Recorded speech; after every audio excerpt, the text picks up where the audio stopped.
All right, back with me, Brad Whitford, Derek St. Holmes. Guys, thank you so much for doing this again for me. Absolutely. Thank you. Absolutely. I know you're doing all the big guns out there, and you're doing my show, and I really, really do appreciate that. Absolutely. Last tour was very bare bones, man. You guys just really, you and Carlos, and now you got a PR firm and management and everything else. A little harder to score this interview, but once I talked to you guys, it was cool. Yeah. So now you guys are playing nonstop, damn near every night. How are you holding up? Because I've been following you for 3 days and I'm exhausted. So how you guys doing? We're doing good. We're doing good. Yeah. We're doing good. I mean, we really are. We Yeah. just got to make sure we get enough sleep and enough food, and we're fine. Yeah. Sleep is the thing. You know? Yeah. It's all about eating, sleep. Yeah. But we're doing great. Thank Quick question I got to ask you. That Q song, Before You Come On, that has the Rolling Stones in it. What is that? That mashup? Yeah. Yeah, it's a mashup between the Temptations and the Rolling Stones. That is so that cool. Way cool. Yeah. First night I heard it, I was like, all right, Yeah. Where'd you get your hands on that? That was our merch guy's idea. Okay. Yeah. Now, Derek, I want to ask you about your voice. Is it a little bit tougher in the big places to sing than it is in, say, a club like this? No, I think it's about the same. There's just two different, it's oranges and apples, but it's basically the same. Sometimes, like, what was the last one we just did? That big last night was Wellmont Theater in New Wellmont. Jersey. Now, you were Yeah. there, right? Yes, sir. Yeah, no, that one was really easy Yeah, it seemed to be. because it just throws it, Yeah. the building through the voice way out there. So that was easy. But generally, it's, any kind of, the sheds or the big theaters, it's easy. I don't have a problem with that. Because it seemed like at Coney Island the other night when you first came out, you were trying to you couldn't really hear yourself, and then you kind of grabbed the mic and adjusted it, and Where was Coney Island? I'm sorry, not Coney Island, Yeah. Brooklyn. Yeah. Brooklyn, I got it wrong. Yeah. No, I was gonna go. I always wanted to go to Coney Island. Don't tell me I went to Coney Island. and didn't remember. No, Brooklyn was good. That was nice. Yeah. Yeah. Now, I say to a lot of people, too, you play in New York, and, Brad, I don't have to tell you, or you for that matter, Derek, a lot of times you get, Yeah.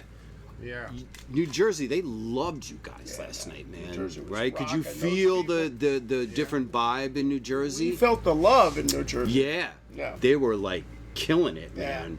They were- Definitely killing it. Yeah, one of the most enthusiastic crowds so far, so that was very cool. And you know what I noticed too? Within one or two songs of you guys hitting the stage, because I almost hate to tell you this, but the people around me were like, "Who is the opening act?" And I'm Right. like, "Fucking Brad Whitford, man." Yeah, we know. Yeah. Derek St. Holmes. We know. And as soon as you guys hit the stage, all of a sudden people are like bopping, and they're like, "Hey, hang on a second. Yeah. This is good stuff." Wow. Which leads me back to what you said when I interviewed you the first time. You said, it's like a Beatles song the first time I heard when I fell out of bed. And I had said to you, I said, these songs are so instantly recognizable that you come out and play them and you can just hear it right away. It's not like you got to decipher it and try to figure it out, Straight up great rock songs. Yeah. I can't get enough of the album. And I'm not just telling you guys that. We're not either, because we're the same way. We listen to our own album. That's unheard of. Yeah, that's we never pretty, listen that, to that our own nobody. stuff. We don't. I've never done that before. Never. I listen to it almost every day. I'm hooked on it. I got to tell you. You know why I listen to it? Probably my favorite lead guitar player's on it. That'd be Brad Whitford. This guy plays so much lead on my God, yeah. Stranglehold. I said, Ted who? Yeah. Look out, Mr. Nugent. Now, I'm going to go out on a limb here. Uh-oh. You realize you are potentially probably the most underrated guitar player in rock and roll. Yeah. You know that. Next to me. But Next to you. Actually, yeah, the two of us could fall into that category. Yeah. 'Cause, And so many of my friends say it, and I read it so much. People are like, Brad Whitford is the most underrated guitar player in rock and roll because you're more mellow. When you're with Aerosmith, Joe's out there running around, and there's many times I've seen spotlights on Joe. I'm like, Joe's just playing rhythm. Yeah. What are they doing? Yeah. yeah. I'll see Steven go, yo, over here. Still happens to this day. Yeah, unbelievable. Do you know, and I could prove this to you, the first time I saw you in '76 at the Garden, which you opened for, in the program it said, Brad may not be as famous as Joe yet, but give him time. They actually put that in the program. Wow. I don't remember that. That's I funny. don't either. Yeah, I was quite surprised to see it. I'm like, Yeah. they're not that new, Yeah. you know. Give him time. Yeah. You know what I got to ask you, Derek, because people have been asking me. Yeah. Derek St. Holmes. Yeah. Who is St. Holmes? St. Holmes is I don't know, it's a made up name, I think. I think my grandfather made it up. He was probably on the run. I think he was the Native American side of the family. I think he killed a white man down in North Carolina and just started running, changed his name. But why would you change your name to that? Because that's an odd freaking name. But yeah, I truly don't know. You know, all he knows is just St. Holmes. But sometimes it's David St. Hubbins. Sometimes it's St. Holmes. That's why I asked, and I didn't want to bring that up. But people are like, Yeah. is he from England? I'm like, no, not at all. And they're like, how did he? I'm like, I know, it's such a very rock and roll name. It's Yeah. like Derek St. Holmes, Yeah. you know?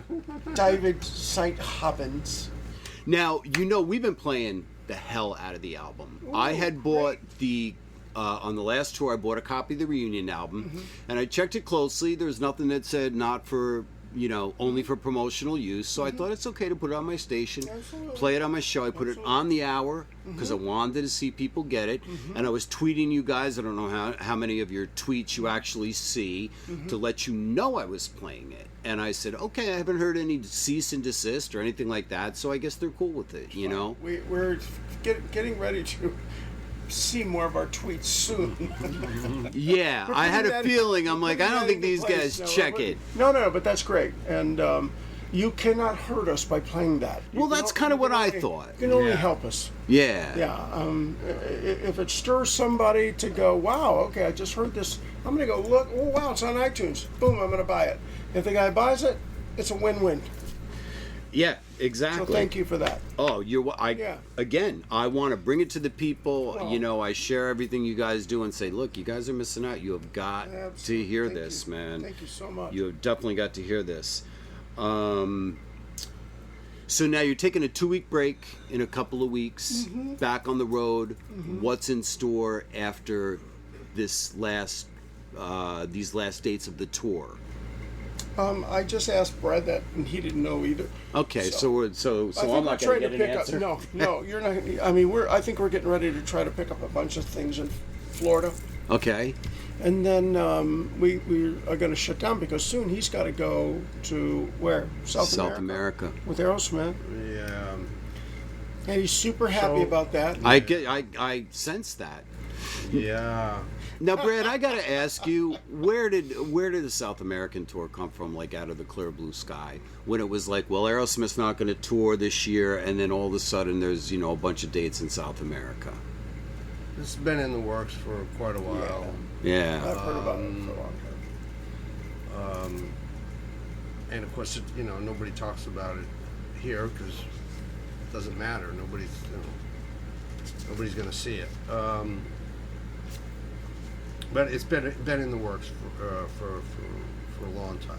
But I got to ask you, why go over there and do a handful of dates and not do anything over here? Well, that is a very good question That there's no answer to. Well, that I don't have a good answer for right now, other than the fact that, you know, Stephen has made himself kind of invisible doing his country thing. It just hasn't been around to do anything. So, you know, Yeah. that kind of leaves Aerosmith high and dry for the moment. Which I know nobody's happy about. We talked about this last time. And, you know, I got to tell you, I went to see Stephen's concert at Lincoln Center. And I did? said, you know what? You know, 20 songs, 14 Aerosmith songs, you got a band waiting for that. Like, you know, it didn't make sense to me Wow. at all. Yeah. Now, I'm sure... Go ahead. I'm sorry, Brad. No, go ahead. Okay. We'll talk about that off mic. Yeah. Plenty of questions for that one. All right. All right. The last Aerosmith question, because when I come here, I like to talk Whitford St. Holmes. I don't come here to talk Aerosmith. But of course, you know, he talked to Howard Stern yesterday. He said the final tour. Did you even know about it, or did you hear about it on the internet? We heard about it. No, I mean, we've been talking about, you know, labeling maybe started to label it to next year a farewell tour, only because we're not sure how much longer we'll be doing it. Because everybody needs to stay healthy. It could be 5 years long. Do you know? I kid you not, on Could Facebook. be like the Kiss farewell tour. Well, I heard Steven say, oh, you know, Kiss has done how many tours, and the Who's been on a farewell tour since '82. Yeah. And I actually posted a thing from Howard Stern. I said, nothing to worry about. This will last at least 5 years. So, yeah, not too worried about it at all. Yeah. Now, tonight you guys are headlining. Yeah. So, obviously a longer set tonight. You guys have been burning through the album. Last time you did a solo show, a headlining show, I should say. Shapes, Rock All Day, Hell Is On Fire, Tender Is the Night, Hot For You, Gotta Keep On Moving, Whiskey Woman, Catch My Fall, Shy Away. You did a little jam, Shake It, Last Child, some Hey Baby, Train Kept Rolling, and Stranglehold. Is that the kind of set we're in for tonight? Well, Sharpshooter. Pretty similar. We may throw in, we have a couple others that we have in the account. We can make withdrawals on. But yeah, it'd be pretty much that. Okay. Pretty much most of those songs. Yeah. Maybe a little switch here and there.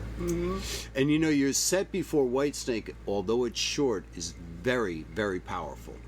Doing your songs and then coming in and doing, Last Child, Hey Baby, Train, and Stranglehold, which again, you smoke on that. It's incredible. Last night I saw you two guys, and you guys were looking at each other, and you could not have been happier. Oh, yeah. You were just looking at each other with big smiles on your faces, and I was like, this is what I like to see. It makes it all worth it for these guys. We thought we were Humble Pie for a second there. Did you now? I've always been a big Humble Pie fan. Yeah, man. Oh, man. But, I remember going to see Humble Pie live, with Peter Frampton and Steve Marriott, and when those guys hit that stage, man, it was life-changing. Yeah. That's kind of how we don't necessarily think we changed any lives last night, but we were in that zone last night when we got up there. We were in a really good place. I could feel it Yeah. because I've seen you a few times now to know, in my opinion, Rock All Day should be a single. Yeah, that's a good one. Love that one. And I'll tell you something else. I think Catch My Fall could do great over every possible chart. Yes. So I had the album on today showering, and I was like listening to it, I go, this could do good on, I hate to say it, adult contemporary or whatever. It's just such a beautiful song that people would love. We're going to try to get that one out as well. That one's definitely just a single as a single goes. Yeah, I agree. All right, I know you guys are busy. I'm not going to keep you any longer. I can't thank you enough because you did all the big guns out there, all the big media things. You were cool enough to do me, and I can't thank you guys enough, man. I'm a big fan. It means a lot, and it also means every time you tour, I'm going to be on your ass to get another interview. Well, it's fun to look out there. No problem. It's fun to look out there and see out there because I've seen you in the last 3-4, right? Yeah. So, Dude, I'm exhausted. I know. You're like us. I know. That's awesome. Thank you. You are very welcome. I'm going to wrap. I know you got a meet and greet. Brad Whitford, Derek St. Holmes from Whitford St. Holmes, everybody.